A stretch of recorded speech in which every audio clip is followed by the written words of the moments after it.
இருக்கு. ஒரு அழகான காட்டில் தரு என்ற ஒரு மரம் இருந்தது. தரு தினமும் காட்டில் இருக்கும் பறவைகளுக்கும் விலங்குகளுக்கும் பழம் கொடுத்து வந்தது. கோடை காலம் ஆரம்பிச்சது. அப்போ காடு ரொம்ப வறண்டு போச்சு. விலங்குகளுக்கும் தண்ணீரும் பழமும் கிடைக்கல. தரு மரம் முன்கூட்டியே அதோட வேர்ல தண்ணிய சேர்த்து வச்சுக்கிச்சு. எல்லா விலங்குகளும் கஷ்டப்படுறத பார்த்துட்டு தரு மரம் எல்லாருக்கும் உதவி செய்யலான்னு முடிவு பண்ணுச்சு.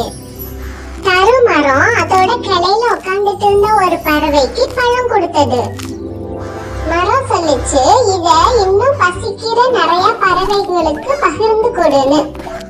இந்த விஷயம் முழு காட்டுக்கும் பரவிடுச்சு. அதனால எல்லா விலங்குகளும் உணவுக்காக வந்தாங்க. தருமரத்துக்கிட்டயே தண்ணி கொஞ்சம் தான் இருந்தாலும் அது எல்லாருக்கும் ரொம்ப சந்தோஷமா உதவி செஞ்சது. வெயில் காலம் முடிஞ்சு மழை காலம் ஆரம்பிச்சது. அப்போ எல்லா விலங்குகளும் தண்ணீரை பார்த்து ரொம்ப சந்தோஷம் ஆயிட்டாங்க.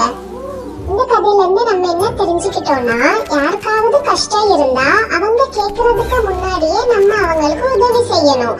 அதான் ஒப்புரவு ஒழுகு.